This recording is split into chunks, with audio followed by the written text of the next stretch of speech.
So profits and gains of business are profession లో మనం next aspect వెళ్తున్నామమ్మా. So 32 depreciation గురించి మనం చూసాము. నెక్స్ట్ ఆస్పెక్ట్ వచ్చేసరికి ఎక్స్పెండిచర్ ఆన్ సైంటిఫిక్ రీసెర్చ్. మనకి టోటల్ గా ఎక్స్పెండిచర్స్ లో ఇప్పుడు మనం ఎక్కడ ఉన్నాం అంటే డిడక్టబుల్ ఎక్స్పెండిచర్ అని చెప్పేసి సెక్షన్ 32, 37 అని చెప్పేసి మనం మాట్లాడుకున్నామమ్మా. అందులో సెక్షన్ 30 నుంచి 36 వరకు స్పెసిఫిక్ ఎక్స్పెండిచర్ అని చెప్పేసి మనం మాట్లాడుకున్నాం. తర్వాత సెక్షన్ 37 వచ్చేసరికి general expenditure.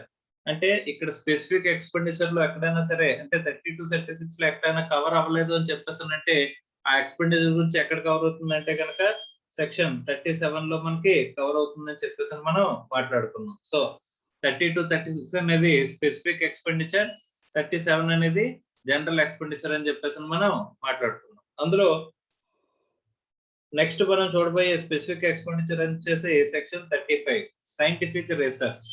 So expenditure on scientific research. Scientific research expenditure అనేది వెరీ ఇంపార్టెంట్ ఎక్స్పెండిచర్ అమ్మా. ఎందుకని చెప్పేసానంటే అసలు బిజినెస్ అనేది రన్ అవ్వాలి అంటే బిజినెస్ అనేది కొత్త బిజినెస్ లోనే ఎగ్జిస్టెన్స్ లోకి రావాలి అంటే కనుక we should spend amount of certain amount in scientific research expenditure. So దీన్ని ఈ సైంటిఫిక్ రీసెర్చ్ ఎక్స్పెండిచర్ ని అంటే మనకి ఎంకరేజ్ చేయడానికి మన ఇన్కమ్ ట్యాక్స్ మన గవర్నమెంట్ ఏం చేసిందంటే కనుక giving certain extra benefits like expenditure ని ఎక్కువగా అలో చేసే ఎక్స్పెండిచర్ ని ఎడిషనల్ గా మనకి అలో చేసే కేసెస్ అనేవి మనకి తీసుకొచ్చిందంటమ్మా. ఓకే, సో ఇక్కడ కొన్ని ఎక్స్పెండిచర్స్ అయితే కనుక ఈవెన్ నార్మల్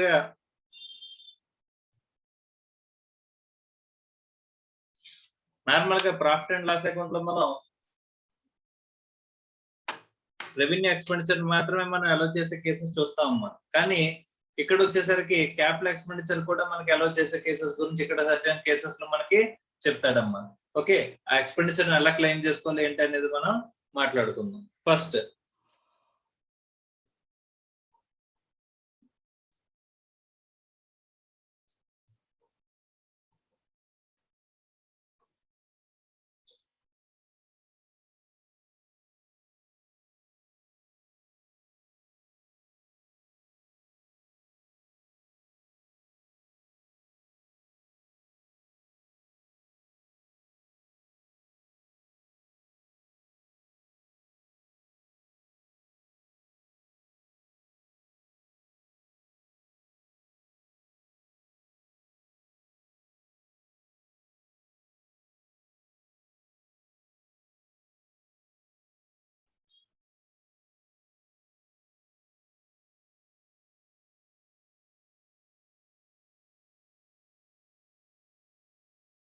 మా ఎక్స్పెండిచర్ ఆన్ సైంటిఫిక్ రీసెర్చ్ అంటే సెక్షన్ 35 గురించి మాట్లాడుకుంటున్నాం అమ్మా. అందులో scientific research means according to section 43 subsection 4 scientific research means any activities for the extension of knowledge in the fields of natural or applied sciences including agricultural, animal husbandry, fisheries.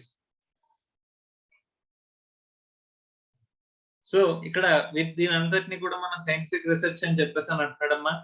మనం incur అయిన expenditure గురించి మాట్లాడుకుంటే ఈ scientific research expenditure would include all the expenditure incurred for the prosecution or the provision of the facilities for the prosecution of scientific research, but does not include any expenditure incurred in the acquisition of rights in or arising out of scientific research. అంటే already scientific research జరిగిపోయి దాని మీద మనం rights ని acquire చేస్తున్నాము అని చెప్పేసి అనుకుంటే కనుక అలాంటి కేసెస్ గురించి ఇక్కడ మాట్లాడట్లేదు. మనం సైంటిఫిక్ రీసెర్చ్ ఎక్స్పెండిచర్ అనేది దాని గురించి మనం మాట్లాడుతున్నాము అని చెప్పేసి అంటున్నాడు అమ్మా. అంటే ఆల్రెడీ సైంటిఫిక్ రీసెర్చ్ జరిగిపోయి ఒక కొత్త ప్రొడక్ట్ అనేది ఎగ్జిస్టెన్స్ లో వచ్చి దాని మీద పేటెంట్, ట్రేడ్ మార్క్ మనం కొనుక్కుంటున్నాం అనుకోమ్మా, దాని గురించి ఇక్కడ మాట్లాడట్లేదు. సో అసలు మనం సైంటిఫిక్ రీసెర్చ్ మనం ఎక్స్పెండిచర్ కింద ఇంకా అవుతున్న కేసు గురించి మాత్రమే సెక్షన్ 35 లో మనకి మాట్లాడుతున్నారు చెప్పేసి చెప్తున్నారు అమ్మా. Okay right.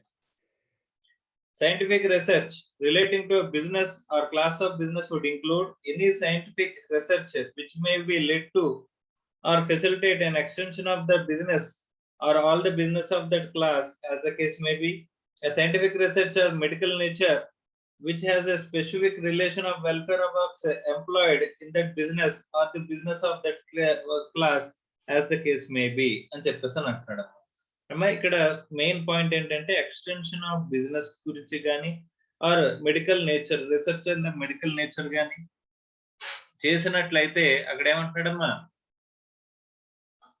Scientific research expenditure ని మనం ఎలా చేస్తాము. So expenditure incurred by the SSC for the own business. First deduction గురించి మాట్లాడుకుంటే మన ఓన్ బిజినెస్ కోసం మనం కనుక ఎక్స్పెండిచర్ స్పెండ్ చేసినట్లయితే అనే దాని గురించి ఇప్పుడు మనం చూస్తున్నాం. Expenditure incurred by the SSC for own business 35(1)(1) and 35(1)(4. So 35(1)(1) and 35(1)(4) గురించి మాట్లాడుతున్నాం. ఎలిజిబుల్ ఎస్ఎస్సీస్ ఎవరంటమ్మా, ఆల్ ఎస్ఎస్సీస్. నేను ఎవరిని అడిగితే వాళ్ళు కొంచెం రెస్పాండ్ అవునమ్మా. మా దిలీప్. అర్థమైందమ్మా? జస్ట్ 1 minute అమ్మా. మా దిలీప్. సో ఇక్కడ సైంటిఫిక్ రీసెర్చ్ గురించి అర్థమైందమ్మా? జస్ట్ బేసిక్ గా అర్థమైంది సార్. సో ఈ సైంటిఫిక్ రీసెర్చ్ ఎక్స్పెండిచర్ మనం ఓన్ బిజినెస్ లో పెట్టచ్చు, లేకపోతే మనం కాని బిజినెస్ లో కూడా మనం ఇన్వెస్ట్ చేయొచ్చు. మన ఓన్ బిజినెస్ కోసం మనం ఏం చేస్తున్నాం అంటే మనమే సైంటిఫిక్ రీసెర్చ్ అనేది చేస్తున్నాం. ఇప్పుడు సపోజ్ నువ్వు ఒక ప్రొడక్ట్ గురించి నువ్వు చేస్తున్నావు, వర్క్ చేస్తున్నావు. ఓకే, సో దాని తర్వాత దాని ఎక్స్టెన్షన్ ప్రొడక్ట్ కూడా నువ్వే తయారు చేయాలా లేదా అని చెప్పేసి దాని ఎక్స్టెన్షన్ ప్రొడక్ట్ ని తయారు చేయడం కోసం నువ్వు చూస్తున్నావు అమ్మా. దానికోసం కొంత సైంటిఫిక్ రీసెర్చ్ అనేది స్పెండ్ చేయాల్సిన అవసరం వచ్చింది. సో దాని ఫర్దర్ ఎక్స్టెన్షన్ తీసుకెళ్తాయి. ఇప్పుడు సపోజ్ నువ్వు కార్స్ తయారు చేస్తున్నావు అమ్మా, అర్థమవుతుందా? సో ఇక్కడ ఏంటంటే లో ఫ్యూయల్ కన్సంప్షన్ తో ఎడిషనల్ గా ఎక్కువ కిలోమీటర్లు తిరిగే కార్ నువ్వు ప్రొడ్యూస్ చేయాలని చెప్పేసి ఫర్దర్ గా అంటే నీ ఎక్స్టెన్షన్ ఆఫ్ బిజినెస్ కి నువ్వు చేద్దామని చెప్పేసి అనుకుంటున్నావు. దానికి వాట్ ఈస్ రిక్వైర్డ్?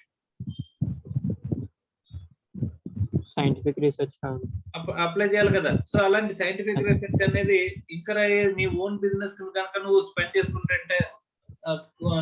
చేస్తున్నట్లయితే అంటే నువ్వే ఆ సైంటిఫిక్ రీసెర్చ్ అనేది యాక్టివిటీ అనేది క్యారీ అవుట్ చేస్తూ నువ్వే ఎక్స్పెండిచర్ దాని మీద నువ్వు ఇంకర్ అవుతున్నట్లయితే దాన్ని ఏమంటారమ్మా, ఇన్ హౌస్ రీసెర్చ్ అంటారమ్మా. ఏమంటారు? In house research. అంటే మనమే సైంటిస్టులను అపాయింట్ చేస్తాం, మనమే వాళ్ళకి ఫెసిలిటీస్ ఇస్తాం, మనమే ఆ ఎక్విప్మెంట్ అంతా పర్చేజ్ చేస్తాం. అర్థమైందా? సో మన ప్రెమిసెస్ మనమే ప్రెమిసెస్ చూస్తాం, మనమే సైంటిస్టులను అపాయింట్ చేసి అన్ని చేస్తుంటే కనుక దాన్ని ఏమంటారు, మన ఇన్ హౌస్ రీసెర్చ్ అని చెప్పేసి అంటారమ్మా. అర్థమైందా? రైట్. ఇలాంటి ఇన్ హౌస్ రీసెర్చ్ చేస్తుంటే కనుక అక్కడ చదువమ్మా. In all cases of in-house research, deduction shall be 100% of the following expenses. Okay, 100% ఇస్తానంటున్నాడు. దేని మీద? ఇక్కడ కింద ఎక్స్పెండిచర్స్ ఏవైతే చెప్తాడో ఎక్స్పెండిచర్స్ మీద ఎంత ఇస్తాడంటమ్మా, 100% ఇచ్చేస్తాడు. అంటే ఎంత స్పెండ్ చేస్తే అంతా కూడా మనం P&L ఒకేసారి క్లెయిమ్ చేసుకోవచ్చా 100% అంటే? రైట్. ఏంటో చూద్దాం, చూడమ్మా. Any revenue expenditure and capital expenditure other than cost of acquisition of any land from scientific research during the year. So ఇక్కడ ల్యాండ్ మీద స్పెండ్ చేసిన అమౌంట్ ఇవ్వనంటున్నాడమ్మా. Other than cost of acquisition of land అంటున్నాడు. ఇక్కడ ఒకవేళ నేను building అనేది ఖర్చు పెట్టాను అనుకో, బిల్డింగ్ అనేది కన్స్ట్రక్ట్ చేశాను అనుకో, ల్యాండ్ కొనేసి బిల్డింగ్ కన్స్ట్రక్ట్ చేశాను అనుకో, ల్యాండ్ కాస్ట్ ఎక్స్పెండిచర్ కింద రాదు, బిల్డింగ్ కాస్ట్ ఏమవుతుంది? ఎక్స్పెండిచర్ కింద ఎలా అవుతుందంట, అంతేనా? రైట్. సో ల్యాండ్ కాస్ట్ అనేది నాకు ఎక్స్పెండిచర్ అవదమ్మా, క్లెయిమ్ చేసుకోలేను. కానీ దాని మీద కట్టే బిల్డింగ్, ఎక్విప్మెంట్ అన్ని ఎక్స్పెండిచర్ 100% ఒకేసారి P&L వేసుకోవచ్చా? నార్మల్ గా అకౌంట్స్ ప్రకారం అలాగే చేస్తామమ్మా. కానీ ఇక్కడ మాత్రం క్యాపిటల్ ఎక్స్పెండిచర్ కూడా 100% అలో చేస్తున్నాడు. అంటే ఎందుకు? వాట్ యు ఆర్ డూయింగ్ ఈ scientific research and in house research, that to in house research. అర్థమవుతుందా? Yes, sir. Next sir, Any expenditure. Expenditure మనకి ఎన్నాళ్ళు ఇస్తారమ్మా? అంటే నేను సైంటిఫిక్ రీసెర్చ్ అనేది స్టార్ట్ చేసి నేను 10 ఏళ్ళు సైంటిఫిక్ రీసెర్చ్ చేయొచ్చా? 10 ఏళ్ళు నేను సైంటిఫిక్ రీసెర్చ్ అనేది క్యారీ అవుట్ చేయొచ్చా? అలాగా ఎలా చేస్తారా? అంటే పైన లిమిట్ పెడతారా? అంటే ఒకసారి చదువమ్మా. Any expenditure incurred during the 3 years immediately preceding the commencement of business, being salary to employees or purchase of materials used in such scientific research or any capital expenditure except cost of acquisition of any land to the extent allowed by specified authority shall be allowed as deduction in the year of commencement of business. Okay, suppose ఇప్పుడు నువ్వు దేనికోసం మనం ఈ scientific research carry out చేస్తున్నామా? Business ని extend చేయడానికి, comments చేయడం అంటే కొత్త బిజినెస్ అనేది తీసుకురావడానికే కదమ్మా. yes sir. సో కొత్త బిజినెస్ ని కమెంట్స్ చేయడానికి మనం ఏదైతే చేస్తున్నామో అంటే కొత్త ప్రోడక్ట్ తీసుకొచ్చి దాని మీద బిజినెస్ కింద మనం కమెంట్స్ చేయడానికి తీసుకొస్తున్నాం, అంతే కదా? yes sir. ఈ సైంటిఫిక్ రీసెర్చ్ ఎక్స్పెండిచర్ అనేది ఎన్నాళ్ళు క్లెయిమ్ చేసుకోవచ్చు అంటున్నాడంటే కమెన్స్మెంట్ ఆఫ్ ఇయర్, ఏ ఇయర్ లో అయితే కనుక నువ్వు కమెన్స్మెంట్ చేస్తావో, అర్థమవుతుందా? yes sir. ఏ ఇయర్ లో అయితే కనుక నువ్వు కమెన్స్మెంట్ ఆఫ్ బిజినెస్ అనేది చేస్తావో దానికి ప్రిసీడింగ్ 3 years కి సంబంధించిన ఎక్స్పెండిచర్ ఏదైతే ఉందో ఎన్నాళ్ళు commencement of the previous year కి దాని ప్రిసీడింగ్ గా ఉన్న 3 years అంట yes sir. వరకు మాత్రమే ఎక్స్పెండిచర్ ని నువ్వు క్లెయిమ్ చేసుకోగలుగుతావు అని చెప్పేసి అని అంటున్నాడు. అది రెవెన్యూ ఎక్స్పెండిచర్ అవ్వచ్చు, salary to employees, purchase of materials, ఇలాంటివి రెవెన్యూ ఎక్స్పెండిచర్ అవ్వచ్చు, అలాగే క్యాపిటల్ ఎక్స్పెండిచర్ కూడా అవ్వచ్చు. yes sir. అర్థమైందా? సో రెవెన్యూ ఎక్స్పెండిచర్ అయినా క్యాపిటల్ ఎక్స్పెండిచర్ అయినా అదర్ దాన్ క్యాపిటల్ ఎక్స్పెండిచర్ అయితే అదర్ దాన్ ల్యాండ్ ఎంత వరకు అలౌడ్ సార్ అని చెప్పేసి అని అంటే కనుక ఏ ఇయర్ అయితే నువ్వు కమెన్స్మెంట్ ఆఫ్ బిజినెస్ చేస్తావు దానికి ప్రిసీడింగ్ 3 years వరకు మాత్రమే ఎక్స్పెండిచర్ నువ్వు క్లెయిమ్ చేసుకోగలుగుతావు అంట. yes sir. అర్థమైందా? yes sir, అర్థమైంది. అంటే నేను 10 years అంటే సైంటిఫిక్ రీసెర్చ్ క్యారీ అవుట్ చేసుకోవచ్చా? no sir. క్యారీ అవుట్ చేసుకోవచ్చు, కాకపోతే ఎక్స్పెండిచర్ మాత్రం 10 years కి సంబంధించి కాదు. yes sir. ఎక్కడి వరకు వస్తుంది? ఏ ఇయర్ చేసామో దాని ప్రిసీడింగ్ 3 years వరకు మాత్రమే ఎక్స్పెండిచర్ అలో చేస్తాను అంటున్నాడు. అంటే ఇండైరెక్ట్ గా మీకు ఏం పెట్టినట్టమ్మా? రెస్ట్రిక్షన్ పెట్టినట్టే కదా. yes sir. నువ్వు సైంటిఫిక్ రీసెర్చ్ కనుక స్టార్ట్ చేస్తే సంవత్సరాలు గడిపేస్తానంటే కుదరదు, అట్లీస్ట్ 3 years లో ఖచ్చితంగా కంప్లీట్ చేసి తీరాలి అని చెప్పేసి అని చెప్తున్నట్టే లేదా? yes sir. అంతేనా? yes sir, అంతే. రైట్, కింద illustration చదవమ్మా. To illustrate where an SSC commenced business on 18th November 2020, then all the scientific research related revenue and capital expenditure incurred on or after 18th November 2020 as discussed above shall be allowed as deduction. Further, any such expenditure incurred from 18th November 2017 to 17th November 2020 being 3 years immediately preceding the commencement of business shall also be allowed as deduction in the financial year 2020-21. So ఇక్కడ business comments అయిపోద్ది కాబట్టి 18/11/2020 తర్వాత మనకు expenditure ఏవైతే ఉంటాయో అన్ని కూడా మనం నార్మల్ గా బిజినెస్ ఎక్స్పెండిచర్ క్లెయిమ్ చేసుకుంటామమ్మా. yes sir. అదే బిఫోర్ ఎప్పుడైతే కమెన్స్మెంట్ ఆఫ్ బిజినెస్ జరగడానికి ముందు మనం ఖర్చు పెట్టిన ఎక్స్పెండిచర్ ఎప్పటి నుంచి అంట 3 years వరకు మాత్రమే మనం క్లెయిమ్ చేసుకోగలం అంట. yes sir. అర్థమవుతుందా? yes sir, అర్థమైంది. Right, so commencement of business అనేది కంపల్సరీ. అక్కడ నుంచి మనకి ప్రిసీడింగ్ అయితే 3 years వరకు మాత్రమే అలౌ చేస్తారమ్మా. అర్థమైందా? yes sir. Next sir 3 years financial years కాదా సార్? ఏదమ్మా? 3 years ఫైనాన్షియల్ ఇయర్స్ తీసుకోవాలి. ఫైనాన్షియల్ ఇయర్స్ అంటే కమెన్స్మెంట్ నవంబర్ లో అయితే అంటే ఎగ్జాక్ట్ అదే ఫైనాన్షియల్ ఇయర్ అంటే నువ్వు ఓకే అంటే ప్రిసీడింగ్ ఎండింగ్ నుంచి అంటే ఏ ఇయర్ లో కమెన్స్మెంట్ అయిందో దాని ప్రిసీడింగ్ ఇయర్ ఎండింగ్ నుంచి 3 years అని చెప్పేసి అని చెప్పలేదు అక్కడ. yes sir. అర్థమైందా? yes sir. అందుకోసం ఎగ్జాక్ట్ గా ఆ డేట్ నుంచి 3 years బ్యాక్ తీసుకుంటున్నాడు అంతే. yes sir. నెక్స్ట్ చదువు. in case of companies engaged in specified business. Okay, మనం ఇన్ హౌస్ రీసెర్చ్ చేస్తున్నాము, కాకపోతే ఎక్కడంట స్పెసిఫైడ్ బిజినెసెస్ లో చేస్తున్నాం అంట. 35 2AB అనే స్పెసిఫైడ్ బిజినెసెస్ లో మనం ఇన్ కేస్ ఆఫ్ కంపెనీస్ అంటున్నాడమ్మా, very very important. 35 2AB is allowed to only to companies that too which are in specified businesses. Yes, sir. Okay, చదవమ్మా. 100% of any expenditure shall be allowed in the case of companies engaged in the business of biotechnology or in any business of manufacture or production of any article or thing other than those specified in the 11th schedule. Okay, 11th schedule లో కొన్ని items చెప్తాడు. ఇక్కడ మనకి కింద box ఇచ్చాడు కదమ్మా, ఇవి. Yes, sir. ఈ 11th షెడ్యూల్ లో ఇచ్చిన ఐటమ్స్ కాకుండా మిగిలిన ఏదైనా సరే మనం మ్యానుఫ్యాక్చరింగ్ ఆర్ ప్రొడక్షన్ చేస్తున్నట్టు కానీ, లేకపోతే మనం బయోటెక్నాలజీ బిజినెస్ లో ఉంటే కానీ, బయోటెక్నాలజీ బిజినెస్ లో ఉంటే గనక అప్పుడు మనకి ఏంటంట ఇక్కడ 100% అనేది ఎక్స్పెండిచర్ అలౌ చేస్తాడంట. Yes, sir. ఓకే, అందులో కూడా next చదవమ్మా. Expenditure on cost of land or building is not allowed as deduction. Land building రెండు కూడా అలౌ చేయడంట. Yes, sir. ఓకే, 35 2AB లో మనకి కంపెనీస్ కి ఎంగేజ్డ్ ఇన్ స్పెసిఫైడ్ బిజినెస్ అనుకుంటే కనుక అక్కడ మనకి ఏం చేస్తాడంట అంటే స్పెసిఫైడ్ బిజినెస్ అంటే ఏంటి, బయోటెక్నాలజీ కానీ manufacturing or production of article are thing కానీ ఉండాలి. అందులో కూడా 11th షెడ్యూల్ లో చెప్పిన ఐటమ్స్ కి సంబంధించినవి కాదు. ఓకే, సో అలాంటప్పుడు మనకి 100% ఇస్తారంటమ్మా. అందులో కూడా దేనికి రాదంట, ల్యాండ్ కి బిల్డింగ్ కి రెండింటికి రాదంట. Yes, next, sir. In order to avail deduction, every company shall enter into an agreement with the prescribed authority for cooperation in such research and development facility. So ఈ డిడక్షన్ అవైల్ చేసుకోవాలంటే కనుక ఏం చేయాలంట, Prescribed specified authority authority to దగ్గర మనం ఏం చేద్దాం, permission తీసుకొని వాళ్ళతో అగ్రిమెంట్ లోకి ఎంటర్ అవ్వాలంటాం. అంటే department of science and research department ఉంటదమ్మా, దాంట్లో మనం ఏం చేయాలంటే పర్మిషన్ తీసుకోవాలమ్మా. ఓకే, ఆ పర్మిషన్ తీసుకున్నాకే మనం ఈ యాక్టివిటీ కమెంట్స్ చేయాల్సిన అవసరం ఉంటుంది. అప్పుడు మాత్రమే డిడక్షన్ అనేది మనకి వస్తుందంటమ్మా.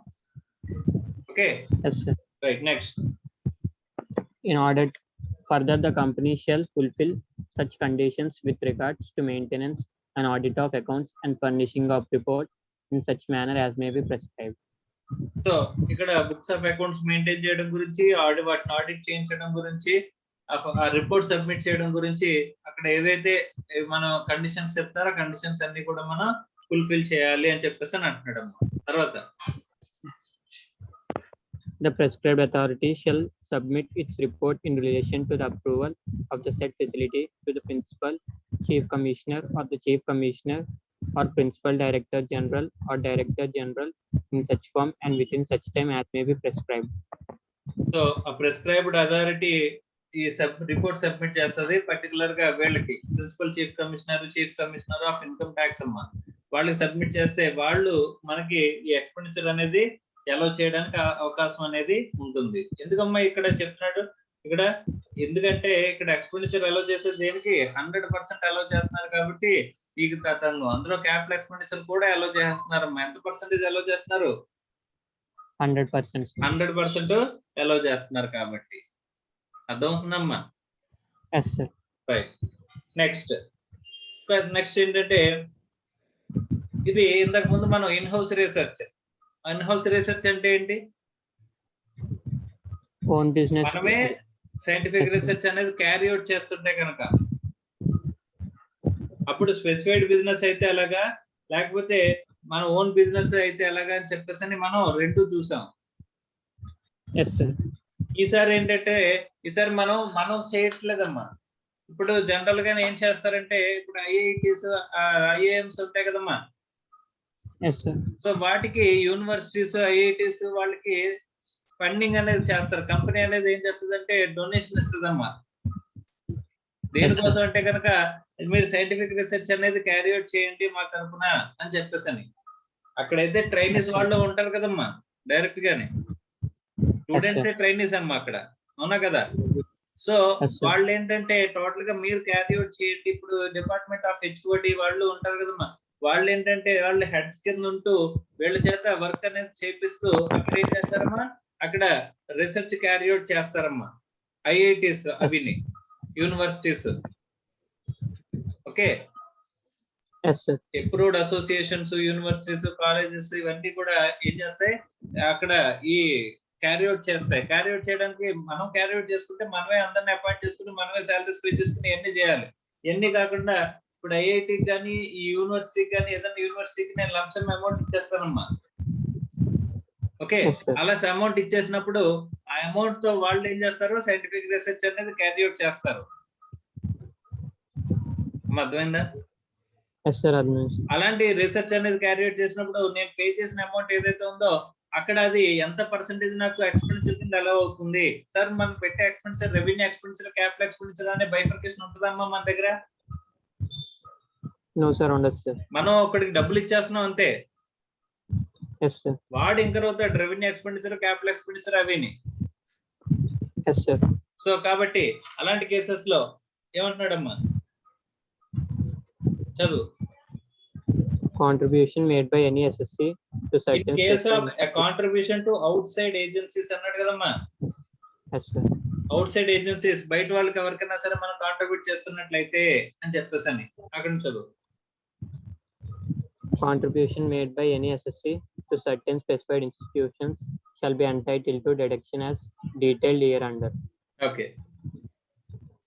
ఫస్ట్ రీసెర్చ్ అసోసియేషన్ కి మనం కాంట్రిబ్యూట్ చేస్తే ఎవరు కాంట్రిబ్యూట్ చేస్తున్నామా? రీసెర్చ్ అసోసియేషన్ కి. ఓకే, సో అలాంటి రీసెర్చ్ అసోసియేషన్ అనేది ఏం క్యారీ అవుట్ చేస్తుంది, సైంటిఫిక్ రీసెర్చ్ అంట. అలాంటప్పుడు ఎంత హై పర్సెంటేజ్ ఇస్తానంటున్నాడమ్మా? 100%. కంపెనీ అక్కడ సైంటిఫిక్ రీసెర్చ్ అయితే 100%. అంటే కంపెనీ మెయిన్ ఆబ్జెక్ట్ ఏముండాలంటే సైంటిఫిక్ రీసెర్చ్ ఆబ్జెక్టివ్ తో ఉండి, వాళ్ళు ఆబ్జెక్టివ్ సైంటిఫిక్ రీసెర్చ్ అమ్మా. And they are approved with certain authority. అంటే సైంటిఫిక్ రీసెర్చ్ అథారిటీ దగ్గర నుంచి వాళ్ళు పర్మిషన్ తీసుకుని వాళ్ళు యాక్టివిటీ క్యారీ అవుట్ చేస్తున్నారంట. Yes, sir. అలా క్యారీ అవుట్ చేస్తున్న ఆ ఆర్గనైజేషన్, ఆ కంపెనీకి మనం కాంట్రిబ్యూట్ చేసామంటే డబ్బులు. Yes, sir. అలాంటప్పుడు వాళ్ళ దగ్గర నుంచి ఎంత వస్తుంది, వాళ్ళకి ఇచ్చిన అమౌంట్ ఎంత వస్తుంది అంటమ్మా? 100%. 100%. కూడా రీసెర్చ్ ఏంటి, సైంటిఫిక్ రీసెర్చ్. అలాగే ఇక్కడ ఇంకో research association social sciences are statistical research, దీనికి కూడా 100% ఇస్తారండి మనం కాంట్రిబ్యూట్ చేసిన అమౌంట్ మీద. Yes, sir.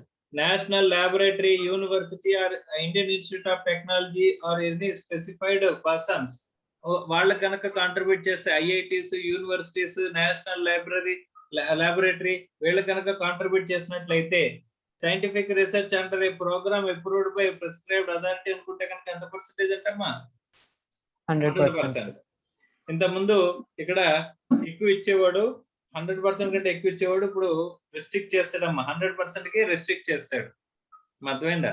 ఎంత అమౌంట్ ఇస్తే అంత అమౌంట్ కూడా ఎగ్జామ్టెడ్ మనకి, అంటే డిడక్షన్ అలో చేస్తారు ఇక్కడ 35 ప్రకారం. అర్థమైందా? Yes, sir. Admin. సో ఇక్కడ అడిషనల్ పాయింట్స్ లో సెకండ్ పాయింట్ చదువమ్మా. The SSC shall not be denied of the deduction on the ground that subsequent to the payment of such sum by the SSC, the approval granted to the association, university, college, or other institution has been withdrawn. So ఇక్కడ first of all ఈ university, college, ఈ institution ఇవైతే ఉంటాయో అవి first point లో చెప్తాడమ్మా. ఏంటంటే ఇవి approved by or notified by central government, approved organisations అయ్యి ఉండాలంటమ్మా. ఆ అప్రూవ్డ్ ఆర్గనైజేషన్స్ కి అప్రూవల్ ఎప్పుడైనా పోయిందనుకో, మనకి డబ్బులు ఇచ్చిన తర్వాత పోయిందనుకో, మనకైనా సంబంధం ఉంటుందా? అసలు అప్రూవల్ రాకుండా మనం డబ్బులు ఇచ్చామనుకో మనకి అసలు డిడక్షనే రాదు. వన్స్ మనం డిడక్షన్ ఇచ్చేసి డబ్బులు ఇచ్చేసిన తర్వాత, డొనేషన్ ఇచ్చేసిన తర్వాత వాళ్ళకి అప్రూవల్ పోతే మనకి డిడక్షన్ మైనస్ చేస్తారమ్మా, డిడక్షన్ తీసేస్తారమ్మా. No, sir. ఎందుకంటే మనం ఇచ్చే టైంకి అక్కడ అప్రూవల్ ఉంటే చాలు అని చెప్పేసి నాకు చెప్తున్నారమ్మా. అర్థమైందా? Yes, sir. Right, next. Company Sure. engaged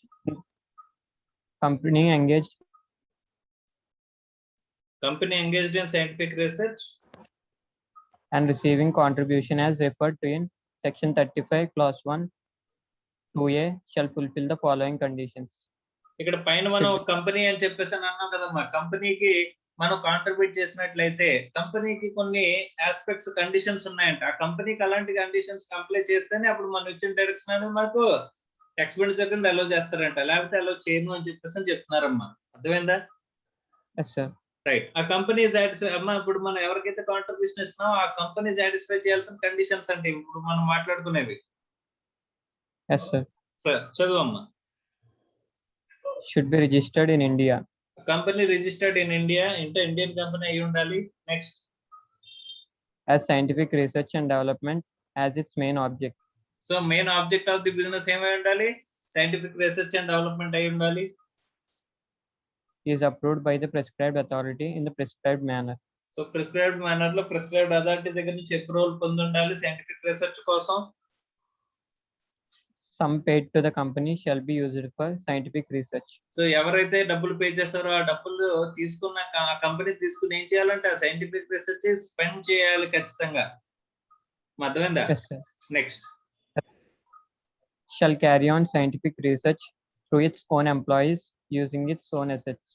so మనం ఈ డబ్బులు ఇస్తే కంపెనీ వేరే వాడికి వేరే కంపెనీకి ఇది కూడా కాంట్రిబ్యూట్ చేయడం కాదు, ఏం చేయాలంట ఈ కంపెనీయే ఎంప్లాయీస్ ని ఎంప్లాయ్ చేసుకుని అక్కడ ఓన్ అసెట్స్ కొని వాళ్ళు ఏం చేయాలి సైంటిఫిక్ రీసెర్చ్ అనేది క్యారీ అవుట్ చేయాలంట.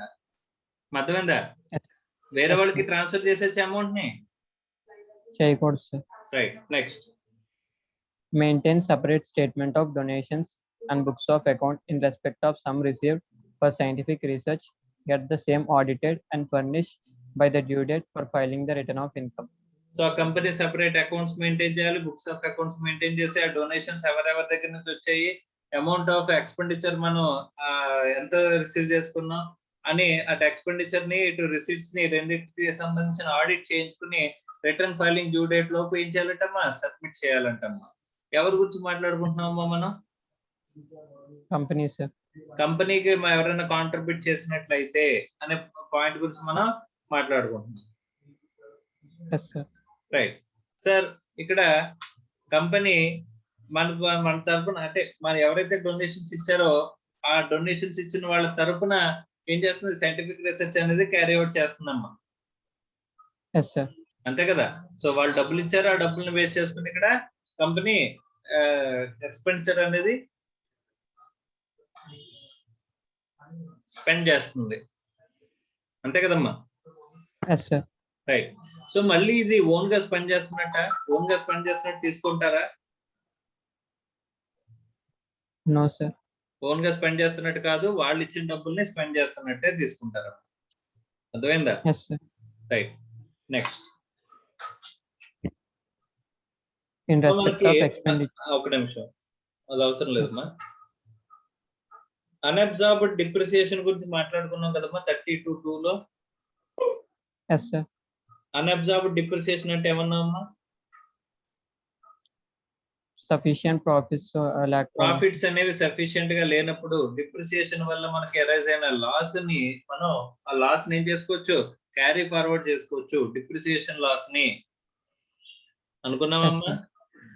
ఎస్ సార్, అనుకున్నాం sir. Carry forward of depreciation loss ఎన్నాళ్ళు చేసుకోవచ్చు?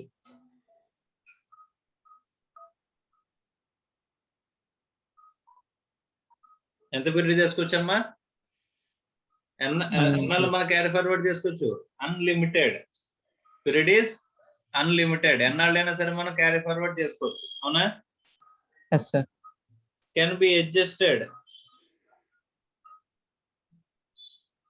against any head of income other than salaries and casual income. Salary and casual income. అర్థమైందమ్మా? Yes sir. So n number of years మనం carry forward చేసుకోవచ్చు. తర్వాత adjusted against any head of income అంటే business income నుంచే కాదు, దేని నుంచైనా సరే మనం ఏం చేసుకోవచ్చు? సెట్ ఆఫ్ చేసుకోవచ్చు. Except salary and casual income, ఈ రెండు తప్ప అని చెప్పేసి మనం మాట్లాడుకున్నాం. గుర్తుందమ్మా? ఎస్ సార్, గుర్తుంది. సో డిప్రిసియేషన్ లాస్ ని క్యాలిక్యులేట్ చేయడం అలాగా చెప్పాను, గుర్తుందా? సో డిప్రిసియేషన్ కాకుండా మిగతా అన్ని చూస్తే ఇన్కమ్ వచ్చింది, సో అప్పుడు డిప్రిసియేషన్ వేసాము, లాస్ వచ్చింది అంటే వచ్చిన లాస్ అంతా ఏమైనట్టు డిప్రిసియేషన్ లాసే కదమ్మా. Yes, sir. సో అలా కాకుండా పూర్తిగా లాసుల్లో ఉంది, ఓకే, డిప్రిసియేషన్ క్లెయిమ్ చేయడానికి ముందే లాసుల్లో ఉంది అనుకుంటే కనుక టోటల్ లాస్ డిప్రిసియేషన్ లాస్ అవుతుంది. ఓన్లీ ఆ డిప్రిసియేషన్ పోర్షన్ వరకు మాత్రమే మనకి ఏమవుతుంది, డిప్రిసియేషన్ లాస్ అవుతుందని చెప్పేసి మనం మాట్లాడుకున్నాం అమ్మా. Yes, sir. అంతేనా? Yes, sir. రైట్. సో ఇక్కడ అన్అబ్జార్బ్డ్ డిప్రిసియేషన్ ఏదైతే చెప్పుకున్నామో, నెక్స్ట్ అన్అబ్జార్బ్డ్ క్యాపిటల్ ఎక్స్పెండిచర్. ఇక్కడ చూడమ్మా, అన్అబ్జార్బ్డ్ క్యాపిటల్ ఎక్స్పెండిచర్ అని ఉందా? Yes, sir. అది చదువమ్మా. Any unabsorbed capital expenditure under this section being excess of expenditure over income in the current year shall be treated in the same manner as that of unabsorbed depreciation under section 32 clause 2. Subsequently, any unabsorbed capital expenditure under section 35 can be carried forward for an indefinite period and can be set off against any other heads of income except salaries. So unabsorbed depreciation కింద unabsorbed capital expenditure కూడా మనం deal చేయాలని చెప్పేసి చెప్తున్నాడమ్మా. అర్థమైందా? Yes, sir. So unabsorbed scientific research expenditure అందులోని capital expenditure అన్న ఉన్నట్లయితే మనం ఏం చేస్తామంట, any other head of income నుంచి మనం మైనస్ చేసుకోవచ్చు except salaries and casual income.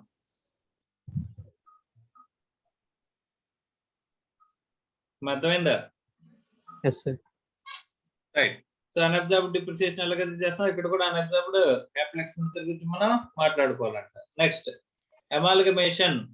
మరి రెండు కంపెనీలు కలిసిపోయినాయి అనుకోమ్మా, మనకి ఇంకా సైంటిఫిక్ రీసెర్చ్ ఎక్స్పెండిచర్ జరుగుతుంది, ఇంకా ఇక్కడ రెండు కంపెనీలు కలిసిపోయినాయి అనుకో, అప్పుడు ఏమవుతుంది, అమాల్గమేట్ అవుతాయి. అప్పుడు ఏమవుతుందమ్మా,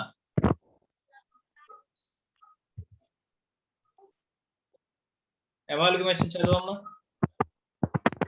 In the case of amalgamation, the amalgamating company cannot claim any deduction under section 35. However, the amalgamated company, being an Indian company, can avail deduction under section 35. So కొత్తగా ఫామ్ అయిన కంపెనీ ఏదైతే ఉంటుందో ఆ కంపెనీ ఏం చేసుకోవచ్చు అంటమ్మా, section 35 అనేది claim చేసుకోవచ్చు అని చెప్పేసి అని అంటున్నాడమ్మా. Yes, sir. So amalgamated company ఏమై ఉండాలి ఖచ్చితంగా, Indian companies. ఇండియన్ కంపెనీ అయి ఉండాలంట. Is it clear or not? Yes, sir. Next No depreciation. అసలు మనం ఎక్స్పెండిచర్ క్యాపిటల్ ఎక్స్పెండిచర్ అంతా కూడా దీనికి ఏమేస్తున్నామమ్మా, P&L వేసేస్తున్నాం కదా. Yes, sir. So capital expenditure కింద మొత్తం క్లెయిమ్ చేస్తున్నాం ఎక్సెప్ట్ ల్యాండ్ కాస్ట్ తప్ప. ల్యాండ్ కి అలాగే డిప్రిసియేషన్ లేదు. డిప్రిసియేషన్ ఉండే అసెట్స్ అన్నిటికీ సంబంధించిన ఎక్స్పెండిచర్ ని మనం ఏం చేస్తున్నాం, P&L లో క్యాపిటల్ ఎక్స్పెండిచర్ కింద 100% క్లెయిమ్ చేసేస్తున్నాం అమ్మా, అవునా? Yes, sir. సో అలాంటప్పుడు డిప్రిసియేషన్ అయినా ఉంటుందా? ఉండదు, sir. చదువు. No depreciation will be admissible on any capital asset for which deduction has been allowed under section 35 or in any other previous year. అర్థమైందమ్మా? Yes, sir. సో వన్స్ ఇక్కడ expenditure కింద 100% ఇక్కడ నీకు ఇచ్చేసారంటే తర్వాత ఇక్కడ డిప్రిసియేషన్ అనేది మా ఇక్కడ ఎక్స్పెండిచర్ నువ్వు P&L చార్జ్ చేస్తే ఇక్కడ నీకు ఇక్కడ క్యాపిటల్ ఎక్స్పెండిచర్ లేకపోతే ఏముండదు, డిప్రిసియేషన్ అనేది ఉంటుందా? ఉండదు, sir. Right.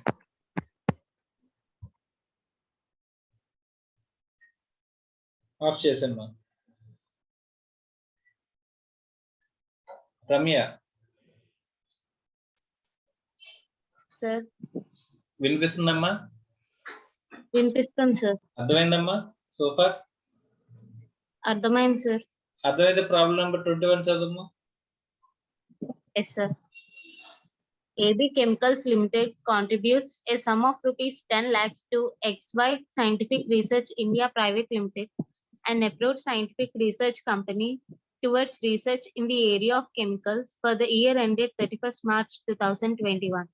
Comment on the allowability of the deductions.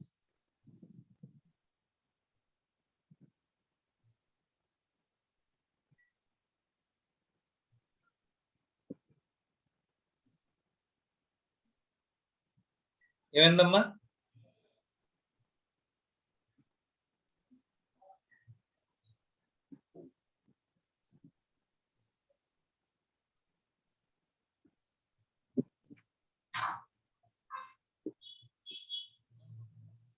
Question మళ్ళీ ఒకసారి చదవమ్మా.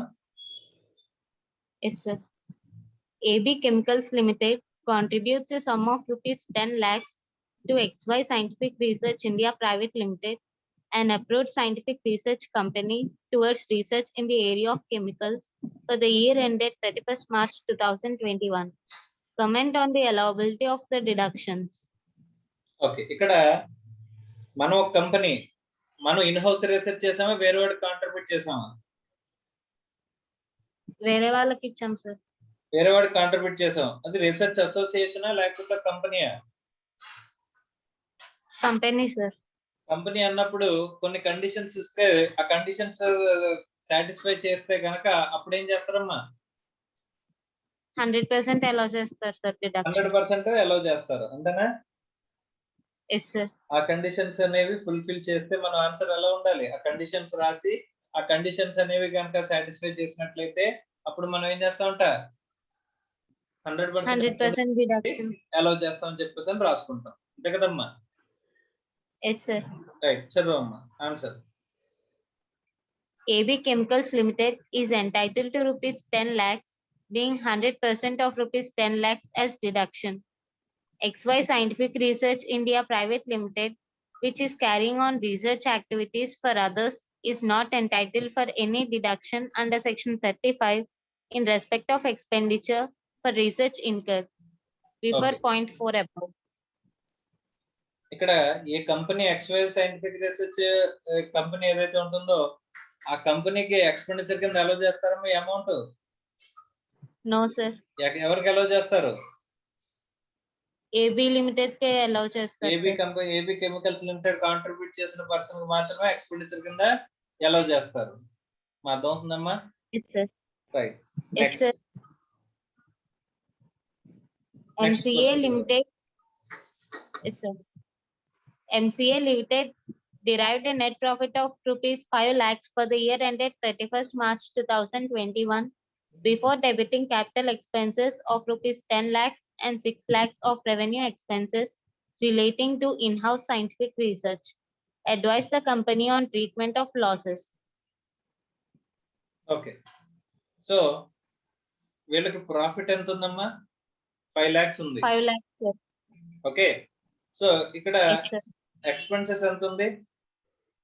Before debiting capital expense of 10 Capital lakhs expenses 10 and lakhs. 6 lakhs of Revenue expenses. Revenue expenditure అని చెప్పేసి అని అన్నాడు. అంటే ఇక్కడ క్లెయిమ్ చేశారా చేయలేదమ్మా? చేయలేదు సార్. సో ప్రాఫిట్ 5 lakhs ఉంది, రెవెన్యూ ఎక్స్పెండిచర్ ఎంత 6 lakhs ఉంది. తీసేస్తే లాస్ ఎంత? 1 lakh. 1 lakh sir. Capital expenditure loss ఎంత? ఇప్పుడు అసలు క్లెయిమే చేయలేదు 10 lakhs. కానీ క్యాపిటల్ ఎక్స్పెండిచర్ Yes, sir. కింద క్లెయిమ్ చేస్తుంది 10 lakhs. చూసుకుంటే మొత్తం ఎంత లాస్? 11 lakhs sir. 11 lakhs. ఇవి అందులో revenue expenditure, revenue loss, capital loss అని డిఫరెన్స్ ఉందా? ఇదంతా కూడా ఏ లాస్ అంటే before claiming scientific research expenditure you have profit or loss? Profit ఉందమ్మా, లాస్ ఉందమ్మా? Profit ఉంది sir. ప్రాఫిట్ ఉంటే కనుక మొత్తం లాస్ అంతా, ఈ లాస్ అంతా ఏ లాస్ అని చెప్పొచ్చు మనం? సైంటిఫిక్ రీసెర్చ్ వల్ల వచ్చే లాస్ అని చెప్పొచ్చు కదమ్మా? Yes sir. సో అలాంటి సైంటిఫిక్ రీసెర్చ్ లాస్ వస్తే అన్అబ్జార్బ్డ్ క్యాపిటల్ ఎక్స్పెండిచర్. Yes sir. ఇక్కడ క్యాపిటల్ ఎక్స్పెండిచర్ మాత్రం అన్అబ్జార్బ్డ్ క్యాపిటల్ ఎక్స్పెండిచర్ కింద ట్రీట్ చేయబడుతుందా? మొత్తం సైంటిఫిక్ రీసెర్చ్ లాస్ అంతటిని ఒకలాగే ట్రీట్ చేస్తామా? మొత్తం అంతా ఒకలాగే ట్రీట్ చేస్తాం సార్. సో ఒక్కసారి పైన పాయింట్ చదవమ్మా.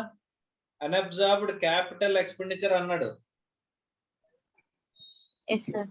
5th పాయింట్ లో ఉన్న చూడమ్మా, అన్అబ్జార్బ్డ్ 5th పాయింట్ తర్వాత అన్అబ్జార్బ్డ్ క్యాపిటల్ ఎక్స్పెండిచర్ అని చెప్పేసి.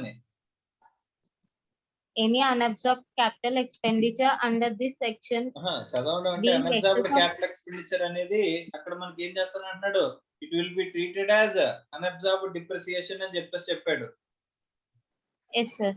అలాంటప్పుడు రెవెన్యూ లాస్ కి క్యాపిటల్ లాస్ కి డిఫరెన్స్ అనేది చూపించాడమ్మా, అంతేనా? Yes sir. ఆ క్యాపిటల్ లాస్ అయితే కనుక, క్యాపిటల్ ఎక్స్పెండిచర్ లాస్ అయితే కనుక మనకి ఏం చేస్తున్నాడమ్మా? 32(2) ప్రకారం అక్కడ మనకి అన్అబ్జార్బ్డ్ డిప్రిసియేషన్ కింద ట్రీట్ చేస్తున్నాడమ్మా. Yes sir. ఈ రెవెన్యూ లాస్ అయితే కనుక రెవెన్యూ లాస్ ఏమంటున్నాడు? బిజినెస్ లాస్ కింద ట్రీట్ చేసుకోవాలి, నార్మల్ బిజినెస్ లాస్ కింద. Not under section unabsorbed depreciation కింద మనం క్లెయిమ్ చేయం. అలా అంటే ఈక్వల్ టు అన్అబ్జార్బ్డ్ డిప్రిసియేషన్ కింద క్లెయిమ్ చేస్తామా? చెయ్యం sir. So only unabsorbed capital expenditure మాత్రమే, అంటే ఈ 10 lakhs లాస్ మాత్రమే మనం దేని కింద ట్రీట్ చేయాలంట? అన్అబ్జార్బ్డ్ డిప్రిసియేషన్ కింద ట్రీట్ చేయాలి. సార్ అన్అబ్జార్బ్డ్ డిప్రిసియేషన్ కింద ట్రీట్ చేసామంటే కనుక మనకి ఏముంటాయి ఆస్పెక్ట్స్? మనం n number of years carry forward చేసుకోవచ్చు. దాన్ని వేరే హెడ్ ఆఫ్ ఇన్కమ్ తో దేంతో సరే అడ్జస్ట్ చేసుకోవచ్చు except salaries and casual income. అర్థమైందా? అర్థమైంది సార్. సో అంటే ఇక్కడ రెవెన్యూ లాస్ ఎంత? 1 lakh సార్. ఆ 1 lakh ని నార్మల్ బిజినెస్ లాస్ కింద ట్రీట్ చేస్తాం. ఇక్కడ క్యాపిటల్ ఎక్స్పెండిచర్ లాస్ ని అన్అబ్జార్బ్డ్ డిప్రిసియేషన్ కింద ట్రీట్ చేస్తాం. అంతేనమ్మా? క్లియర్? అర్థమైంది కదా? రైట్, ఆఫ్ చేశాను. సో ఇలాగా మనకి ఎక్స్పెండిచర్ సంబంధించిన లాసెస్ అనేవి సైంటిఫిక్ రీసెర్చ్ సంబంధించిన లాసెస్ గురించి మనం మాట్లాడుకోవచ్చు అమ్మా. Okay, right.